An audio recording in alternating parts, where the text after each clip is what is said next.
Most of you have not realized that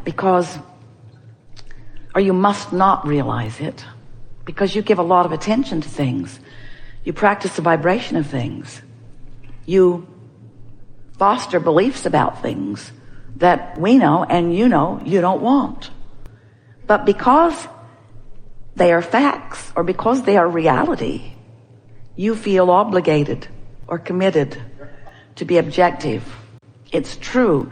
Therefore, I will give my attention to it. I will beat the drum of this truth. And we say that's really a good idea if it's a truth that you want law of attraction to flesh out in your experience in more vivid detail. But if it's a truth that you would rather not live, then why not decide for it not to be active in your vibration? So how might you go about deactivating unwanted beliefs? Stop giving them airtime. They'll peter out in time.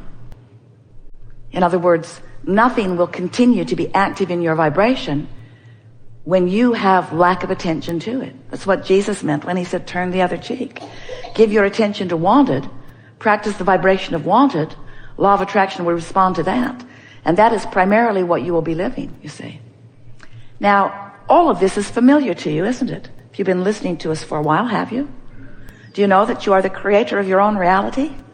Do you know that you are a vibrational being? And that it is through your vibrational beingness that you are the creator, attractor of your own reality? Do you believe that you have control over your vibration? Conceptually. You know that it is possible. Do you believe that you are predominantly practicing control of your own vibration? We think you are predominantly, but we know you are here for fine-tuning, and we are too. So we're continually finding new ways of explaining to you how it is that you could more easily, with more flow, more chronically, more steadily, more often, and therefore more joyfully, be the creator of your own experience. Since you've been listening to us for a while, and we can feel the clarity of who you are, we're going to make this opening short. This short, in fact. And we're going to open this conversation to the things that you really want to talk about. We're going to remind you of this one really important thing. And that is, everything that you speak about while you are speaking about it is practicing a vibration of it. And sometimes in the expressing of a problem or a question or an issue, you're actually practicing the vibration of the absence of what you want. Because the problem is a different vibration than the solution. The question is a different vibration than the answer. So sometimes, in fact, often, in fact, every single time, you're going to find us interrupting you, climbing all over your words, trying to distract you from where you think you want to go. Not because we don't want you to go there in posing the question, because there's a lot of bounce that we all get out of that, but because we don't want you to make a career out of the problem vibration. In other words, you can speak it short. You don't have to speak it and justify it. We all get it. In other words, the more you explain how you think you got to this problem place, the harder it is for us to bring you into the solution. And that's true not just when you're in this forum. It's true all the time. The less airtime you give to the problem, the faster the solution will come to you. Your children have trained you because you ask them to do something and they don't do it. You ask them again and they don't do it. And so you've developed patterns of believing that you have to stay after it like a dog on a bone. I will continue to wring this problem's neck until Abraham squirts out the answer. And we say, it isn't like that at all. It isn't like that at all, because we've been squirting out the answer for quite a long time. The universe is squirting out the answer. You are surrounded by squirted out answers and solutions. They are everywhere around you. But when you beat the drum of the problem, you are vibrationally blind to the solution. It's just the way it is, you see. So we are eager to visit with you about anything that is important to you. Do not worry about us. We will wedge our message in the crack. We have all kinds of new things that we want to talk with you about today. Things that you know that you've forgotten, and some things that you have never known that you will now know. This is going to be a day of movement in your vibrational beingness.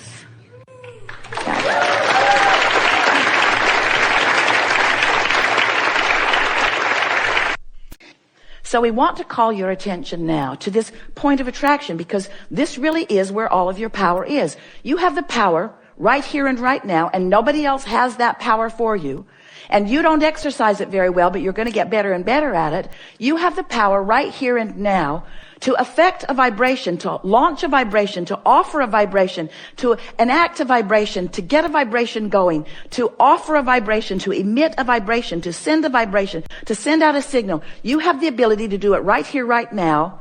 So we're calling this your vibrational grid. It's like this is your vibration. You know how the frame of a house looks before the walls go up or even the roof goes on? It's a framework that will fill in with all of the textures and fabrics and details of your life. But it's a vibrational grid. That's where you stand. Right here. Right here. You stand here. Now we want to talk to you about what vibration or what emotion you are holding or maintaining or emitting while you're standing here in your powerful now. Are you elated? So the grid spins, and we want you to think of the grid as an emotional grid. So pure positive energy, elation, exhilaration, love, appreciation, high flying, good feeling. Ooh, high flying. Or there is depression, not so high flying. Or there is overwhelmment, not so low but not so high flying. In other words, all of the emotions that you know, they equal these sort of spinning grids, these points of attraction. And you've got different grids on different subjects. And you've sort of got a medium grid. You've sort of got the grid where you usually hang out. So we're going to drive you a little crazy because we're going to call it your grid. We're going to call it your high-flying disc. We're going to call it your spinning grid. We're using every word that we can find because we want you to begin to understand your point of attraction and what you're doing with it. And even more important, we want you to understand the vibrational grid that you're choosing and its relationship to this high-flying vortex that is you. In other words, you can't set your radio dial on 98 FM and hear what's being broadcast on 93 FM. The frequencies have to match up. So we want you to understand that your vortex, the vibrational version of you, all that you've become, it's that you that was you before you came into this body that's been expanding as a result of everything that you've been living in this body. This high-flying vortex that is you has a very high frequency that you got to find if what's in your vortex is going to flow into your reality so that you then can see it, hear it, smell it, taste, and touch it. In other words, you've got to get on the wavelength of it or you're not going to realize it. You're not going to have the actualization, the realization, the manifestation, the demonstration. All of those things, all of those words mean the same thing. You're not going to know it in that truest, physical, visceral, this is the way I'm living, this is who I be sense, unless you are a consistent vibrational match to it. Does that make sense to you? So every subject is two subjects. On one end of this stick is what you want, and on the other end of it is the absence of the very same thing. So every subject is really two subjects, wanted and absence of it. So when you give your attention to something, whether it's something wanted or the absence of something wanted, when you give your attention to it and you maintain your attention for as little as 17 seconds, another thought like it will join it. And that's that thought momentum that we want you to focus upon. Hold that thought for another 17 seconds and another thought like it joins it, and another 17 seconds, another thought. And by the time you cross the 68-second mark, 17 seconds, you've got 17 seconds to decide the momentum of a thought. And if during that 17 seconds you stay with it and another thought joins it, now that thought has more power. And once you cross that 68-second mark, you've got enough momentum going that it will be likely that you will follow through with the momentum of that thought. into some sort of manifestation. So we just want to call your attention to that, because when you begin to recognize how powerful your thoughts are, it makes you want to flow them with a little bit more precision. This is going to be a conversation of true fine-tuning. We don't want you to freak out about the thoughts that you're thinking. We see you cancel, trying to suck them back. Esther said to someone the other day, I have something to tell you and I only have 17 seconds to do it in. She was very fast in her conversation. But we want you to realize that you have the capacity to choose a high-flying disc. Your probability of finding it is first thing in the morning, before other things have become active that make it more difficult. So now you understand about law of attraction, don't you? And now you're understanding a bit about your disc, choosing your thought, your relationship with who you are, yes? You have a sense of momentum. So you're understanding momentum of thought. So now you understand all of the elements to become a deliberate creator of your own experience. We're eager to talk with you about anything that matters to you. Don't worry about us. We will wedge our message in the crack. It is our expectation that together we will discover new nuggets of refinement and new methods of application.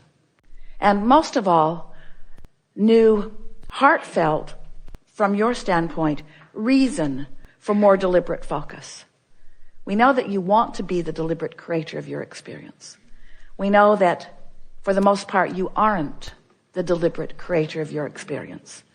That you are doing more creating by default, by habit of thought, by old belief, by old pipes, than you really mean to. A belief is just a thought you keep thinking. It's a habit of thought. It's a thought that has enough momentum that things are actualizing around it, and that's why you believe it. We just want you to know that you can choose your beliefs, and therefore you can choose what actualizes around them. You also will discover that you don't need to try to talk anybody else out of their beliefs, because in that effort, you talk yourself into them. Because you live in a universe of attraction, and there's no exclusion. We are certain at this moment that there is nothing important that we know that you don't know. We can feel that you have found resonance with some basic things that are important to who you are. And most important, we can feel that you feel sort of energized, maybe inspired is a better word, to offer some focus that we know is going to serve you in a really powerful way.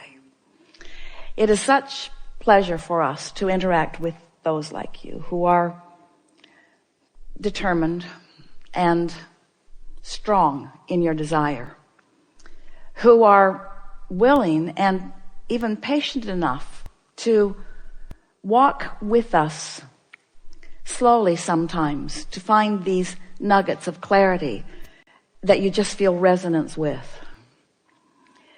We have been saying for quite a while that we make too much of all of this.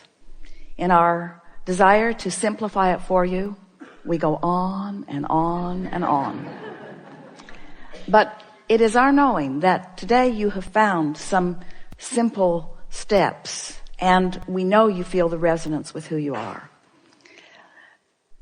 Our favorite thing about you and our time that we spend with you is that moment when conscious realization occurs to you as you make the correlation between something that you did vibrationally and something that happened in terms of demonstration.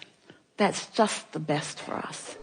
Not because it's a teaching moment and you've graduated to a new place, but in that moment, you and we are one.